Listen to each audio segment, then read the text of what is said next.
Hello दोस्तों, study 91 YouTube channel में मैं विकास जी आपका स्वागत करता हूं। और आज हम लोग बीओ का 9वां सीरीज करने वाले हैं। जैसा कि आप जानते हैं, बीओ की परीक्षा आपकी 16 तारीख को होने वाली है और आपकी तैयारी लगभग करीब हो गई होगी। कुछ स्टूडेंट आप में ऐसे होंगे जिन्हें लगता होगा कि उनकी तैयारी हुई ही नहीं, वो बहुत निराशा होंगे। तो जब भी आप जाएं, एग्जाम हॉल में जाएं, तो पॉजिटिव माइंडसेट के साथ जाएं।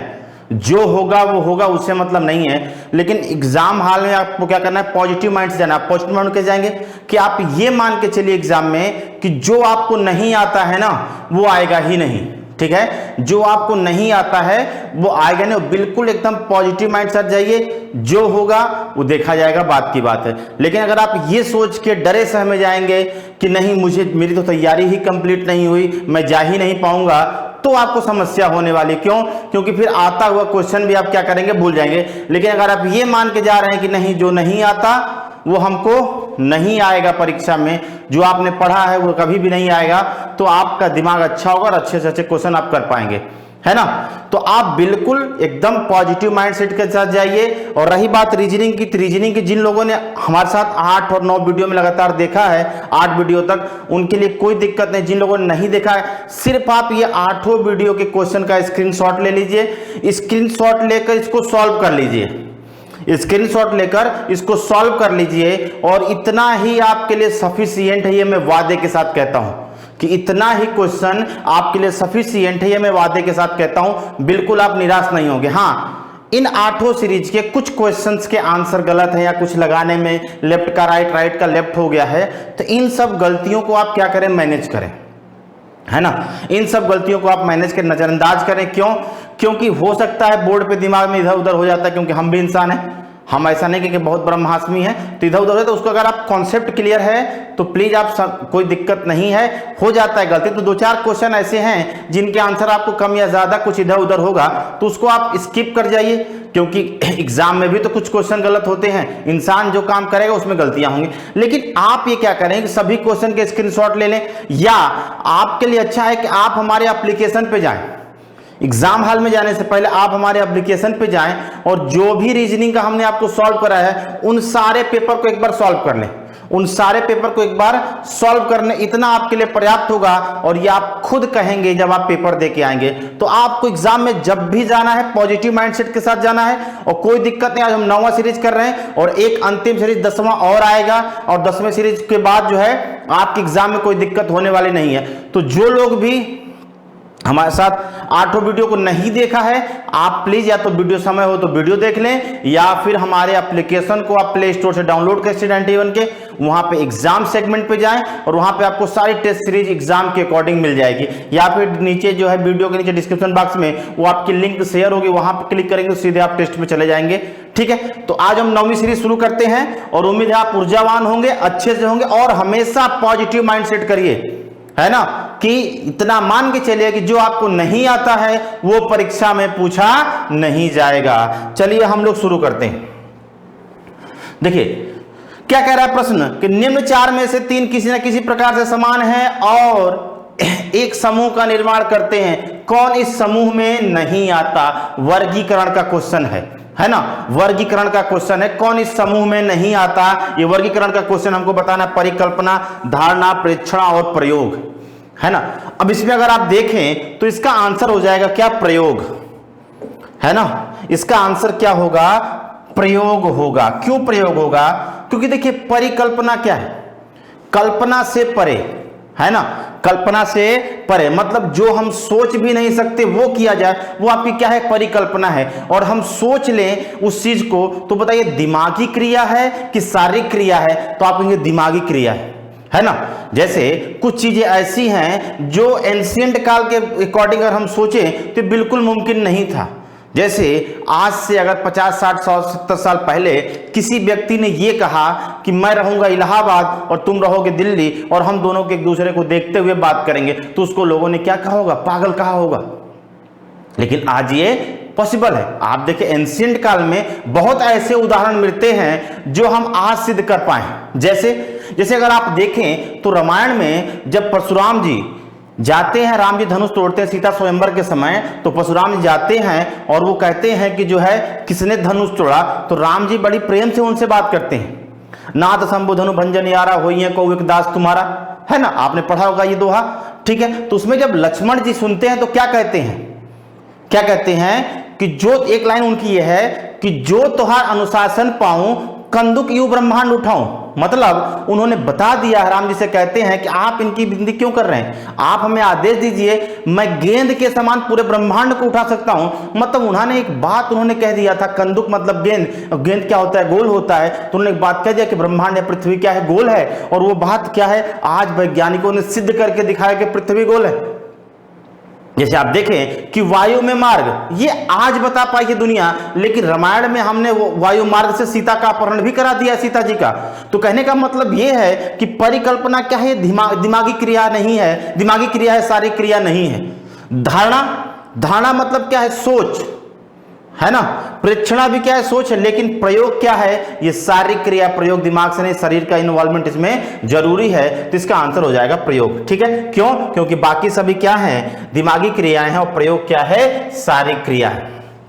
आगे देखिए अगला प्रश्न आपकी स्क्रीन पर ये रहा, शब्द हार्टलेस के अक्षरों से प्रत्येक अक्षरों का केवल एक बार प्रयोग करते हुए अक्षरों के क्रम को बिना परिवर्तित किए हुए कितने स्वतंत्र अर्थपूर्ण शब्द बनाए जा सकते हैं। मतलब क्या कह रहा है कि हमारे पास शब्द लिख रहा है वो हार्टलेस है ना, इसके अक्षरों का हमको प्रयोग करना है, लेकिन ध्यान रहे कि अक्षरों का क्रम परिवर्तित ना हो और एक अक्षर का प्रयोग हमको एक बार करना है। क्या है, एक अक्षर का प्रयोग हमको एक बार करना है। तो जैसे यहां पे अगर हम देखें तो पहला ही शब्द बन जाएगा हर्ट, सॉरी ही, है ना, लेकिन अब देखिए यहां पे हियर भी बन रहा है, अगर आप ध्यान से देखें तो यहां पे हियर भी बन रहा है, लेकिन ही के लिए हमने एच और ई का प्रयोग कर लिया ना, तो और किसी शब्द के लिए हम एच और ई का प्रयोग नहीं करेंगे, इसलिए ही हमारा क्या हो गया, पहला। दूसरा हमारा है आर्ट, है ना, दूसरा क्या है, आर्ट। अब देखिए यहां से एक हर्ट भी बन रहा है, लेकिन ही में हमने हर्ट को, ही को कर लिया, एच को, तो ये आर्ट हो गया, और ये क्या हो गया, लेस। तीन शब्द बनेंगे, पहला ही, दूसरा आर्ट, और तीसरा क्या, लेस। वह आर्ट माने कला, लेस माने कम। तो तीन हमारा इस प्रश्न के लिए क्या होगा, आंसर होगा। क्यों, क्योंकि एक अक्षर का प्रयोग एक बार करना है और अक्षरों के क्रम को भी परिवर्तित नहीं करना है। तो इस प्रश्न के लिए हमारा आंसर होने वाला है 3। ठीक है, चलिए अगले प्रश्न की तरफ चलते हैं। ध्यान से देखिएगा, प्रश्न कह रहा है जितनी देर में घंटे की सुई 12 डिग्री चलती है, ये मिसिंग है यहां पे, आप इसको लिख लेंगे, चलती है, चलती है, उतनी देर में मिनट की सुई कितना अंश चलेगी।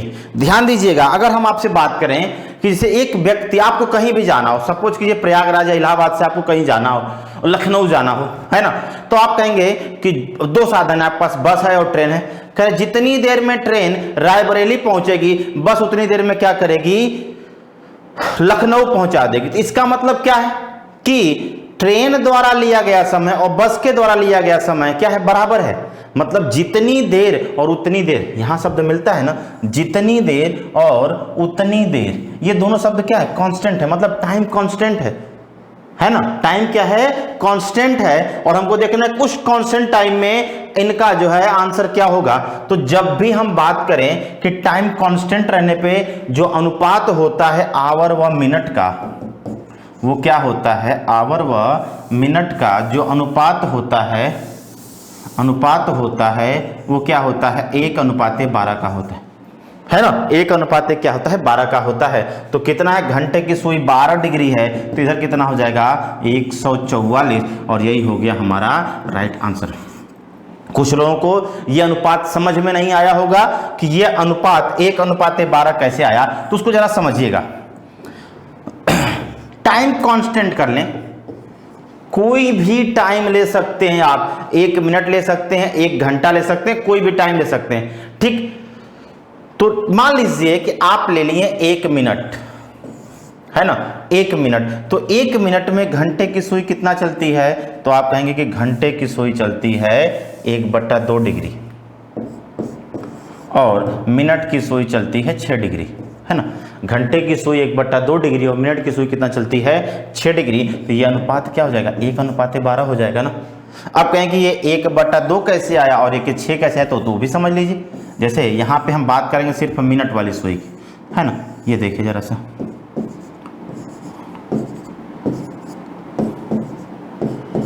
अब देखिए अगर हम मिनट की सुई के रिस्पेक्ट में बात करें, मिनट की सुई के रिस्पेक्ट में बात करें तो ये बताइए कि ये हमारी घड़ी है और मिनट की सुई इस घड़ी का एक चक्कर लेने में कितना मिनट लेती है। मिनट की सुई इस घड़ी का एक चक्कर लेने में कितना मिनट लेती है, तो आप कहें कि एक चक्कर लेने में वो 60 मिनट लेती है। एक चक्कर लेने में वो क्या करती है, 60 मिनट लेती है ना, 60 मिनट। और 60 मिनट में एक चक्कर का मतलब एक सर्कल बनाती है, एक वृत्त बनाती है, और एक वृत्त कितने डिग्री का होता है, 360 डिग्री का होता है ना। तो एक मिनट में कितना हो जाएगा, ये हो जाएगा 360/60 कितना डिग्री, 6 डिग्री। एक मिनट बराबर 6 डिग्री, है ना। एक मिनट बराबर 6 डिग्री, तो यही हमारा एक मिनट में 6 डिग्री है। ठीक, अब घंटे की सुई की बात करें। घंटे की सुई एक मिनट में कितना चलेगी, तो ये बताइए कि घंटे की सुई इस एक चक्कर को पूरा करने में कितना घंटा लेती है। तो आप कहेंगे इस चक्कर को पूरा करने में कितना घंटा लेती है, 12 घंटा लेती है। कितना घंटा लेती है, 12 घंटा लेती है। और 12 घंटा में एक चक्कर होता है ना, और एक चक्कर का मान कितना डिग्री होता है, 360 डिग्री होता है ना। एक चक्कर का मान कितना डिग्री होता है, तो आप ये कह सकते हैं कि एक चक्कर का मान 360 डिग्री होता है। 12, 6, 3, 9। तो हम कहेंगे 12 घंटे में एक चक्कर बराबर कितना हो गया, 360 डिग्री। तो एक मिनट में कितना, सॉरी एक घंटे में कितना हो जाएगा, तो आप कहेंगे 360/12। इसका मतलब क्या हो जाएगा, तो हम कहेंगे एक घंटे में 30 डिग्री। एक घंटे में कितना डिग्री, 30 डिग्री। तो एक मिनट में कितना हो जाएगा, तो एक घंटे में 30 डिग्री, इसका मतलब 60 मिनट, तो 1/2 हो जाएगा ना। बात समझ में आई। एक मिनट में कितना हो जाएगा, 1/2 डिग्री। कैसे, एक घंटे को हम ऐसे लिख सकते हैं ना, 60 मिनट, है ना। एक घंटे को हम क्या लिख सकते हैं, 60 मिनट। तो 60 मिनट में 30 डिग्री, तो एक मिनट में कितना डिग्री, 1/2 डिग्री। तो घंटे की सुई, है ना, घंटे की सुई एक मिनट में 1/2 डिग्री और मिनट की सुई एक मिनट में कितना डिग्री, 6 डिग्री। तो ये अनुपात कितना, 1:12 का है। अब यहां पे दिया है कि 12 डिग्री चलती है, जितनी देर में 12 डिग्री चलती है, तो इसको आप ऐसे भी ले सकते हैं। अगर आप बेसिक की बात करें तो हमको ये देखना है किसका आंसर मिल जाए, कितनी देर में 12 डिग्री। तो आप कहेंगे चूंकि 1/2 डिग्री चलती है एक मिनट में, इसलिए 1 डिग्री चलेगी 2 मिनट में, इसलिए 12 डिग्री चलेगी 24 मिनट में, है ना। 12 डिग्री चलेगी 24 मिनट में। और अगर 24 मिनट में 12 डिग्री, तो मिनट की सुई कह रहा है कि 24 मिनट में कितना डिग्री चलेगी, तो मिनट की सुई होती है 1 मिनट में 6 डिग्री। तो क्या हो जाएगा, 24 × 6 बराबर क्या हो जाएगा, 144। ये भी आंसर हो जाएगा, ऐसे भी आ जाएगा। या आप अनुपात ले लें, 1:12। तो यहाँ पे कितना हो गया, 12 हो गया, कितना बढ़ गया, 12। तो इधर भी 12 से गुणा हो जाएगा, कितना हो जाएगा, 144 डिग्री। तो इस प्रश्न के लिए जो हमारा आंसर होने वाला है वो क्या होगा, तीसरा होगा, 144 डिग्री। ठीक है, क्या होगा, तीसरा होगा। चलिए अगले प्रश्न की तरफ चलते हैं। निम्नलिखित प्रश्न में अक्षरों का कौन सा समूह खाली स्थान पर क्रमवार रखने में दी गई अक्षर श्रृंखला पूरा करेगा। देखिए हमने क्या, कितने अक्षर हैं, 1, 2, 3, 4, 5, 6, 7, 8, 9, 10, 11, 12, 13, 14, 15 और 16, है ना। तो देखिए हम 4 में डिवाइड कर दें, क्यों, क्योंकि 16 का गुणनखंड क्या होता है, 4 × 4 होगा ना। तो 1, 2, 3, 4, 1, 2, 3, 4। अब देखिए यहाँ पे आपको कुछ मिलेगा, है ना। देखिए यहाँ पे क्या मिसिंग है, Q, P, Q, R, S। अब देखिए P, Q, अब अगला क्या हो, Q से शुरू, Q, R, S, P। अब P से शुरू हो गया, Q से अब किस शुरू होगा, R से, R, S, P, Q, है ना, R, S, P, Q और फिर S, P, Q, R। तो आंसर क्या हो जाएगा, Q, S, Q, Q। Q, S, Q, Q है ऑप्शन में, तो आप कहेंगे यहाँ पे है। और तीसरा ऑप्शन इसके लिए हमारा क्या होगा, राइट आंसर होगा। एक बार फिर से मैं कह दे रहा हूं कि जो लोग बीओ का एग्जाम दे रहे हैं, आप बिल्कुल निराश ना हो। जितने भी टेस्ट सीरीज आपको कराए गए हैं उतना आप सॉल्व करके एटलीस्ट एग्जाम में जाइए। मैं वादा करता हूं आपका एग्जाम कभी भी खराब नहीं होगा। रीजनिंग में तो बिल्कुल नहीं होगा और सभी टीचर ने उस हिसाब से मेहनत किया है, तो किसी भी पेपर में आपका एग्जाम खराब नहीं होगा। एक बार जरूर आप टेस्ट सीरीज दे लें, या तो लाइव क्लास में देख लें या फिर आप हमारे एप्लीकेशन पे जाके वहां पे दे सकते हैं, है ना। एक आध दो क्वेश्चन की गलतियां होंगी तो उसको आप मैनेज कर लेंगे, ठीक है। आगे देखिए, इसको हमको अरेंज करना है, ठीक है। बिजली बांध, रोशनी, नदी, संयुक्त संयंत्र, है ना। तो अब बताइए जरा सा, अगर हम इसको अरेंज करना चाहें, है ना, इसको अगर हम अरेंज करना चाहें तो कैसे अरेंज करेंगे बताइए। तो कहेंगे कि सबसे या तो सबसे पहले का या सबसे बाद का प्रोसेस ले लीजिए, है ना। क्या करेंगे, सबसे पहले, तो बताइए सबसे पहले तो नदी होगी और सबसे बाद का प्रोसेस क्या होगा, रोशनी होगी, है ना। सबसे बाद में क्या होगी, रोशनी होगी। क्यों, क्योंकि बिजली के बाद ही तो रोशनी आएगी। तो रोशनी का तीसरा नंबर किस में लास्ट में है, आप सॉल्व ना करें तब भी आपका क्या है, राइट आंसर। फिलहाल अगर हम बात करें तो इसका सीक्वेंस क्या होगा, तो सबसे पहले नदी होती है, नदी पे हम क्या बनाते हैं, बांध बनाते हैं। बांध बनाने के बाद उस पे हम शक्ति संयंत्र स्थापित करते हैं, फिर उससे हम बिजली पैदा करते हैं और बिजली जब हम गांव में देते हैं तो वह क्या देती है, रोशनी देती है। इसका मतलब नदी किस क्रम पे है, 4, बांध किस क्रम पे है, 2, शक्ति संयंत्र 5, बिजली किस क्रम पे है, 1 और रोशनी किस क्रम पे 3। 4, 2, 5, 1, 3 क्या हो जाएगा, आपका चौथा प्रश्न ही आपका राइट आंसर होगा। बात समझ में आई। तो आप ऐसे भी कर सकते हैं कि पहले और अंतिम को देख लें, काम आपका बन जाएगा। यहाँ पे पहला इसलिए जरूर नहीं था क्योंकि सब में क्या है, 4 कॉमन है। आप चाहें तो दूसरा भी नहीं देख सकते थे क्योंकि यहाँ पे क्या है, 2 कॉमन है ना। तो आप अंतिम को देख लें, अनकॉमन जहाँ पे हो तो तीसरा नंबर क्या हो जाएगा, तीसरा कहाँ आया है, चौथे ऑप्शन में, तो यही हमारा हो जाएगा राइट आंसर, ठीक है। चलिए अगले प्रश्न, बहुत ही अच्छा प्रश्न है और बहुत ही शानदार प्रश्न है ये। नीचे दिए गए प्रश्नों को पढ़े, ए और सी के बीच क्या संबंध है, दिए गए कथनों को पढ़ें। पहला है ए बी का बेटा है और सी डी की बेटी है। उपरोक्त प्रश्न का उत्तर देने के लिए नीचे दी गई किस अतिरिक्त जानकारी की आवश्यकता होगी, और आंसर क्या देना है हमको, ए और सी के बीच के संबंध को बताना है। तो पहला कथन, ए बी का बेटा है, ए बेटा है किसका, बी का, है ना। और कह रहा है सी डी की बेटी है, सी किसकी बेटी है, डी की बेटी है ना। सी किसकी बेटी है, सी डी की बेटी है, ठीक।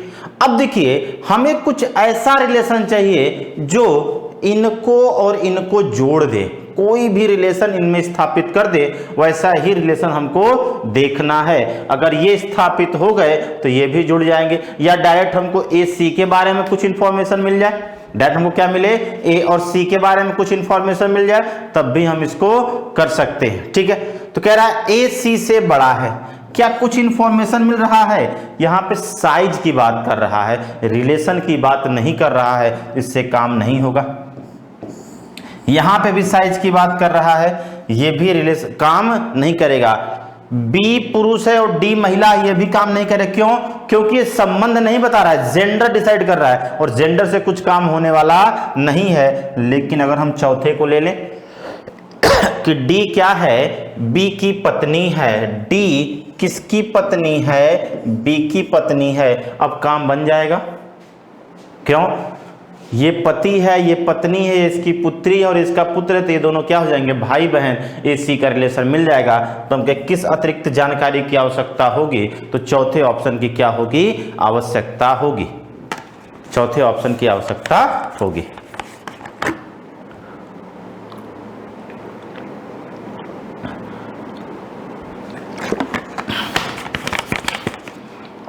चलिए आइए अब अगले सवाल की तरफ चलते हैं, अगले सवाल की तरफ चलते हैं। यह भी प्रश्न आपकी वीडियो की परीक्षा में पूछा गया है ना। वीडियो की परीक्षा में यह प्रश्न पूछा गया था। कह रहा है नीचे दी गई आकृति में आयतों की संख्या क्या है? तो देखिए आयत कौन कौन से हैं, एक ये आयत है, एक ये आयत है और एक पूरा आयत है। तो कितने हैं? 1 2 और इन दोनों को मिला के 1 है तो कितने हो गए? 3 हो गए और 3 ही हमारा क्या हो जाएगा? राइट आंसर होगा। ठीक है, चलिए आगे बढ़ते हैं। आपको दिख रहा होगा पिक्चर अच्छे से, थोड़ा देख लें हम। अंक दिख रहे हैं ना? हाँ अंक दिख रहे हैं। चलिए क्या निम्नलिखित पासों में से पहचान करें कौन सा पासा मानक पासा है। अब देखिए मानक पासा क्या होता है, मानक पासा क्या होता है, तो देखिए मानक पासा क्या होता है, ध्यान से देखिएगा जरा। मानक पासा ठीक है, देखिए मानक पासा वह होता है, कैसे पहचानते हैं, जिनके किन्हीं दो, पूरी परिभाषा चाहे तो आप लिख सकते हैं, पासे की केवल एक स्थिति दी गई होती है, उस एक स्थिति में पासे की 3 सतहों को दिखाया जाता है, उन 3 सतहों में किन्हीं 2 पड़ोसी सतह का योग 7 नहीं होता है और विपरीत सतह का योग हमेशा क्या होता है? 7 होता है। ठीक है, क्या होता है? 2 पड़ोसी सतह का योग 7 नहीं होता, 2 पड़ोसी सतह का योग 7 नहीं होता। और अगला इसमें क्या है? विपरीत सतह का योग, विपरीत सतह का योग हमेशा 7 होता है, हमेशा क्या होता है? 7 होता है। मतलब हमको ऐसे निकले हैं कि इसमें कौन कौन से पासे हैं जिनके विपरीत सतह का योग क्या है? 7 है। जैसे यहाँ पे है आपका 2 और यहाँ पे है 5, ये है आपका 4, ये 6, ये 3 और ये 1। अब यहाँ पे देखिए 2 और 5 तो 7 हो गया, लेकिन 6 4 क्या होगा? 10 होगा, 7 नहीं होगा, तो ये हमारा आंसर नहीं हो सकता। ठीक, यहाँ पे देखिए यह है 6 4 1 5 2 और 3। अब देखिए 6 और 1 7 तो हो गया, लेकिन 5 और 4 क्या हो गया? 9 हो गया और विपरीत का योग क्या होना चाहिए? 7 होना चाहिए, 7 नहीं होगा। ध्यान दीजिए, जब भी पासे का प्रसार दिया हो, स्प्लिट करके दिया हो, तो जब भी विपरीत की बात करें ना, तो किसी भी सतह से एक सतह छोड़ दे तो वो विपरीत होता है। किसी भी सतह से एक सतह छोड़ के उसका विपरीत होता है। जैसे इसके एक सतह छोड़ के ये हो गया, इसके एक सतह छोड़ के ये हो गया, तो किसी भी सतह से एक सतह छोड़ के उसका क्या होता है? विपरीत होता है। तो ये भी हमारा आंसर नहीं होगा। यहाँ पे देखिए ये 1 है, ये 5 है, ये 6 है, ये 3 है, ये 4 है और ये क्या है? 2 है। 4 2 6 7 नहीं हुआ, क्या हो गया? गलत। लेकिन यहाँ पे अगर हम देखें तो 2 1 5 6 4 और 3, 4 और 3 7 हो गया, 6 और 1 7 हो गया और 5 और 2 क्या हो गया? 7 हो गया, 7 मिल गया। इसका मतलब इस प्रश्न के लिए क्या होगा? तो इस प्रश्न के लिए दूसरा ऑप्शन ही हमारा क्या होगा? राइट आंसर होगा, क्योंकि यहाँ पे विपरीत सतह का योग क्या है? 7 है। ठीक, चलिए आगे। यदि अंग्रेजी वर्णमाला में, यदि अंग्रेजी वर्णमाला में, यह भी किसी परीक्षा में आया हुआ प्रश्न है ना, यदि अंग्रेजी वर्णमाला में सम संख्या पर आने वाले सभी अक्षरों को 4 के गुणकों, 4 के गुणकों का मतलब होता है मल्टीपल, 4 के मल्टीपल को छोड़कर हटा दिया जाए तो नई वर्णमाला श्रृंखला में 13वें स्थान पर क्या आएगा? अब ध्यान से देखिएगा, अगर हम लिख दें यहाँ पे 1 2 3 4 5 6 7 8 9 10 11 12 13 14 15 16 17 18 तक है, 18 तक ही लिखते हैं। ठीक है, अब देखिए सम संख्या को हटाना है, लेकिन ध्यान रखना है कि 4 के मल्टीपल को नहीं हटाना है। तो 2 नहीं हटेगा, 2 हट जाएगा, 4 नहीं हटेगा, 6 हट जाएगा, 8 नहीं हटेगा, 10 हट जाएगा, 12 नहीं हटेगा, 14 हट जाएगा और ये 18 हट जाएगा। अब हमको 13वां देखना, इतने में आ जाएगा 13। तो हम कहेंगे कि 1 2 3 4 5 6 7 8 9 10 11 12 13 क्या हो जाएगा? क्यू। क्यू हमारा राइट आंसर होगा। क्यों?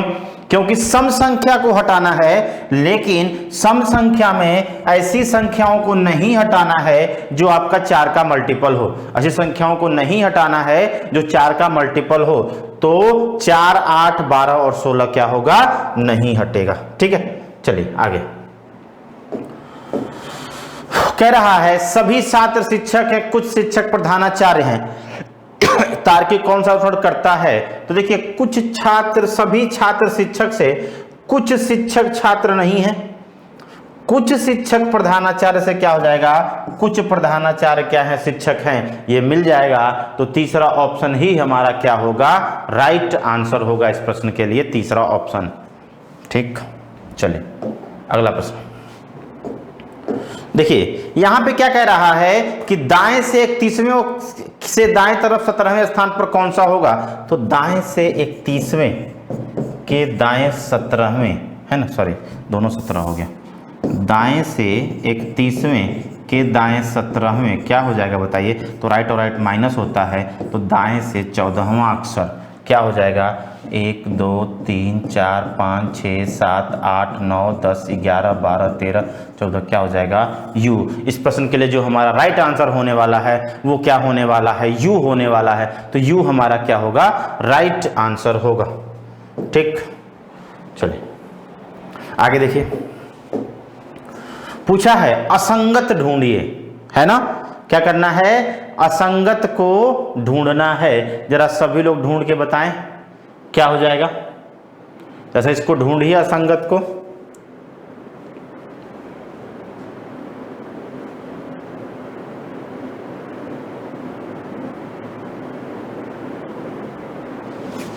असंगत ढूंढिए जरा सा। देखिए ये क्या हो जाएगा? ये आपका अगर हम देखें तो 1 का स्क्वायर है ना गुणे 0, सॉरी 1 का क्यूब कर लीजिए क्योंकि सभी क्यूब के नज़दीक हो रहे हैं। 1 का क्यूब गुणे 0 है ना, 2 का क्यूब गुणे 1, 3 का क्यूब गुणे 2 है ना। अगला क्या हो जाएगा? इसको ऐसे लिख देते हैं, इधर पे लिख देते हैं, ठीक है। 1 का क्यूब गुणे 0 होगा, है ना। ये क्या हो जाएगा? 2 का क्यूब गुणे 1। अगला क्या हो जाएगा? 3 का क्यूब गुणे 2। अगला क्या हो जाएगा? 4 का क्यूब कितना होगा? 64 और गुणे 3। बताइए 64 गुणे 3 हो जाएगा 92 ना। 64 गुणे 3, 3 चौके 12, 18 1 19, ठीक है। तो यहाँ पे क्या होना चाहिए? 5 का क्यूब गुणे 4 है ना, और यहाँ पे क्या होना चाहिए? 6 का क्यूब गुणे 5 है ना। तो देखिए 5 का क्यूब कितना हो जाएगा? 125 गुणे 4 बराबर कितना हो जाएगा? 500, और यहाँ पे क्या है? 525 है ना। चलिए अगला देख रहे हैं। 6 का क्यूब कितना हो जाएगा? 216 गुणे 5 बराबर क्या हो जाएगा? 1080। ये भी अपने स्थान पे है, तो क्या हो जाएगा? 525 हमारा राइट आंसर। क्यों? क्योंकि असंगत क्या होगा? 525। लॉजिक क्या है कि 0 के लिए 1 का क्यूब गुणे 0, 2 का क्यूब गुणे 1, 3 का क्यूब गुणे 2, 4 का क्यूब गुणे 3, 5 का क्यूब गुणे 4, 6 का क्यूब गुणे 5। तो 5 का क्यूब गुणे 4 500 चाहिए, उसके स्थान पे क्या लिखा है? 525 लिखा है। तो असंगत हमारा क्या हो जाएगा? 525। ठीक, चलिए अगला प्रश्न बहुत ही अच्छा और बहुत ही शानदार और बहुत ही कॉन्सेप्ट वाला प्रश्न है। रमन और कृष्णन एक दूसरे से 200 मीटर की दूरी पर दूर हैं। बिंदु ए और बी से एक दूसरे की तरफ बढ़ना शुरू करते हैं। 60 मीटर चलने के बाद कृष्णन बाएं मुड़ता है और 20 मीटर चलने के बाद वह फिर दाएं मुड़ता है और 40 मीटर चलता है। फिर वह दाएं मुड़ता है और रास्ते पे वापस आ जाता है जिस पर उसने चलना शुरू किया था। चलने के दौरान रमन कहीं भी नहीं मुड़ा। यदि रमन और कृष्णन एक ही गति से चलते हो तो उनके बीच की दूरी कितनी है? ध्यान से देखिएगा, ये बिंदु ए है और ये बिंदु बी है ना। एक तरफ है आपका कृष्णन और एक तरफ है आपका रमन। ठीक, ध्यान से जरा समझिएगा कॉन्सेप्ट को। 60 मीटर चलने के बाद कृष्णन बाएं मुड़ता है। ठीक, तो मान लीजिए कृष्णन यहां से चला 60 मीटर है ना, और बाएं मुड़ा, तो यहां से बाएं क्या होगा? ऊपर जाएगा, क्योंकि 3 बजेगा, नीचे क्लॉक है, ऊपर एंटी क्लॉक है। तो बाएं कितना गया? वो बाएं मुड़ा और कितना गया? 20 मीटर गया। अब ध्यान दीजिएगा कि ये दूरी है 60 मीटर। ठीक, फिर उसके बाद क्या किया, वो दाएं मुड़ा। अब यहां से दाएं इधर होगा और बाएं इधर होगा, है ना। तो दाएं क्यों, क्योंकि 12 से क्लॉकवाइज कितना चला, 40 चला, 40 चला। ठीक, अब ध्यान दीजिए, फिर दाएं मुड़ा और उसी रास्ते पर वापस आ गया जिस पर उसने चलना शुरू किया था। तो सिर्फ दाएं मुड़ के वो वापस नहीं आएगा, इसमें एक कंडीशन छिपी हुई है कि वह चलेगा भी, है ना। और कितना चलेगा, तो इसके पैरेलल, इसके समानांतर 20 मीटर चलेगा। तो ये बताइए, कृष्णन यहां पहुंच गया, तो मुख्य मार्ग पर कृष्णन ने कितनी दूरी तय की, तो आप कहेंगे 60 और 40 कितना हो गया, 100, है ना। मुख्य मार्ग पर कृष्णन ने कितनी दूरी तय की, तो आप कह सकते हैं कि मुख्य मार्ग पर कृष्णन ने क्या किया, कितना चला, 100 मीटर चला। अब ध्यान दीजिए कि दोनों की चाल समान है, कृष्णन की और रमन की चाल क्या है, समान है, और चाल समान है, इसका अर्थ यह है कि जितना कृष्णन चलेगा उतना ही रमन चलेगा। अगर चाल समान है, इसका अर्थ क्या हुआ कि जितना कृष्णन चलेगा उतना ही क्या होगा, रमन भी चलेगा। जब उतना रमन भी चलेगा, इसका मतलब कृष्णन कुल कितना चला है, तो 60 चला है, प्लस 20 चला है, प्लस 40 चला है, और प्लस 20, मतलब कुल कितना चला है, 140 मीटर चला है ना। कितना मीटर चला है, 140 मीटर चला है। इसका मतलब ये 200 मीटर में ये कितना चलेगा, 140 मीटर। इसका मतलब इससे वो 60 मीटर की दूरी पर होगा। तो यहाँ पे कौन होगा, रमन होगा, है ना। अब रमन यहाँ है, कृष्णन यहाँ है, इनके बीच की यही तो दूरी है ना, क्या, 40। क्यों, क्योंकि रमन जहाँ चला है वह कुल दूरी कितनी है उसकी, 140 मीटर। तो 200 मीटर में 60 रह जाएगा, तो ये दूरी कितनी हो जाएगी, 40। तो इस प्रश्न के लिए जो हमारा आंसर होने वाला है वो क्या होने वाला है, 40 मीटर, है ना। इस प्रश्न के लिए हमारा आंसर क्या होने वाला है, 40 मीटर होने वाला है। ठीक है, चलिए अगले प्रश्न की तरफ चलते हैं।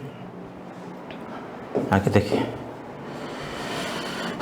निम्नलिखित विकल्प में संबंधित अक्षर संख्या को चुनिए। तो देखिए, ये 68 है, 42 और 79, तो यह है, ये 8 में कम कर दिया 7, और 7 6 42, तो 7 में कम कर दिया 6, और 6 गुणे 9 बराबर क्या हो जाएगा, 54, 54। इसके लिए हमारा क्या होगा, सॉरी ये 54, 5 मिसिंग हो गया, यहाँ से गड़बड़ हो गया। ठीक है, 6 गुणे 9 बराबर क्या हो गया, 54। या टाइपिंग मिस्टेक है, 54 हो जाएगा, यहाँ पे 5 मिसिंग है। ठीक है, तो 54 इसका राइट आंसर होगा। चलिए आगे, फरवरी, ध्यान से देखिए कॉन्सेप्ट, प्रश्न क्या है, फरवरी 2006 का अंतिम बुधवार कितनी तारीख को था या किस तिथि को था, है ना। फरवरी 2006 का अंतिम बुधवार किस तिथि को था, तो यही ऑप्शन हो सकते हैं। ठीक है, तो मान लीजिए ये तो नहीं हो, क्योंकि 2006 क्या है, लीप ईयर नहीं है, तो 29 है, तो नहीं होगा। इसमें से हम किसी डेट को निकाल लेते हैं।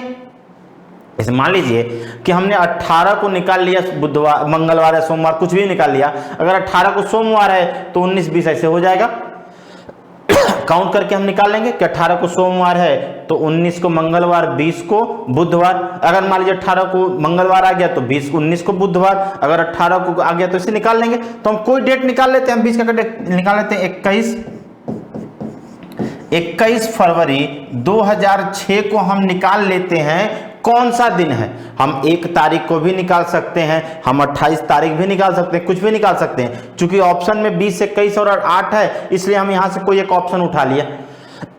आप चाहे यहां से तो 1 तारीख भी निकाल लीजिए, और 1 तारीख से अगर 1 तारीख को सोमवार हुआ तो 8 को सोमवार, 15 को सोमवार, 22 को सोमवार, 23 को मंगलवार, 24 को बुधवार। आप ऐसे भी निकाल सकते हैं। आप 28 को निकाल लीजिए, कहिए कि 28 को मंगलवार है तो 21 को क्या होगा, मंगलवार, 22 को क्या होगा, बुधवार। आप कोई भी डेट निकाल सकते हैं। ठीक है, तो हमने यहाँ पे 21 फरवरी निकाल लिया। हमने कैलेंडर में सीखा है क्या होता है, date plus month plus year plus leap year plus century बटा के 7। Date plus month plus year plus leap year plus century बटा के 7। तो ये क्या हो जाएगा, 21 फरवरी का कोड हमने बताया था, सामान्य वर्ष में कितना होता है, 4। प्लस ईयर कितना है 6, लीप ईयर 1 और सेंचुरी कोड 6 बटा के साथ। जिनको एक कॉन्सेप्ट नहीं समझ में आया वो कैलेंडर का पहला वीडियो देख सकते हैं, वहां पे आपको बेहतर समझ में आएगा। ठीक है, तो 6 और 1 7 कट जाएगा, 21 सीधे कट जाएगा, 3 और 3 का मतलब क्या होता है, मंगलवार होता है।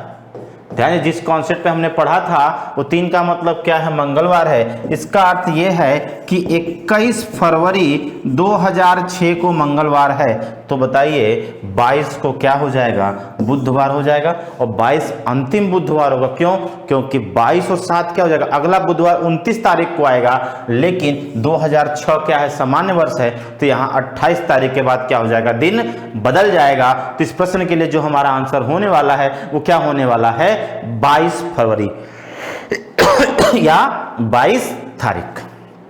बात समझ में आई? ये कॉन्सेप्ट आप कैलेंडर के वीडियो में देखें तो डिटेल में वहां हमने पढ़ा है, वहां आपको बेहतर समझ में आएगा। ठीक, चलिए, तो यहां से आज आपकी क्लास समाप्त होती है। मैं एक बार फिर से कह रहा हूं कि जो भी भाई बंधु आज हमसे पहली बार जुड़े हैं या पहले से सारे टेस्ट सीरीज किया है, एक बार आप एग्जाम में जाने से पहले 9 और कल हम कराएंगे 10वां टेस्ट सीरीज, तो 10वां टेस्ट सीरीज को करने के बाद ही आप क्या करें, परीक्षा हॉल में बैठें। और मैं आपसे वादा करता हूं रीजनिंग में आपको समस्या होने वाली नहीं है। आप यकीन मानिए, आप लोगों में कुछ लोगों ने बीएड का पेपर दिया होगा, है ना, तो जो हमने क्लॉक में पढ़ाया है सेम सवाल बीएड के पेपर में रिपीट हुआ है। क्यों? क्योंकि हम जो भी क्वेश्चन उठाते हैं ना, वो क्वेश्चन कहीं ना कहीं किसी न किसी परीक्षा में आपसे पूछा जाता है। मतलब अगर हमने 9 टेस्ट सीरीज के लिए 135, 10 टेस्ट सीरीज के लिए 150 क्वेश्चन किया, तो आप ये मान के चलिए कि 150 का 150 क्वेश्चन कहीं ना कहीं किसी परीक्षा में आपसे पूछा गया है। वो परीक्षा आईएएस का भी हो सकता है, सीसेट का, वो यूपीपीएससी का भी सीसेट हो सकता है, एसआई भी हो सकता है, UP triple SC, lower PCS, video, ये सारे परीक्षाओं से हमने मिला के 150 सवालों को कराया है। तो यकीन मानिए कि कहीं ना कहीं आपके लिए बिल्कुल सारे सिलेबस को कवर करके हमने पढ़ाया है।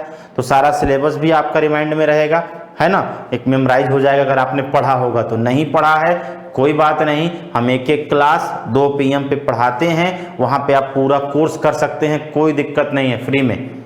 ठीक है, तो आप बिल्कुल परेशान, हम आपके साथ हैं। आप बस हाँ ये विनती है कि जो लोग भी बीओ की परीक्षा देंगे, आप एक बार 10 टेस्ट सीरीज को सॉल्व करके जाइए, कभी भी समस्या नहीं होगी, ये आपका वादा है। ठीक है, इसके बाद हम लोग नेक्स्ट टर्न पे मिलते हैं, तब तक के लिए धन्यवाद।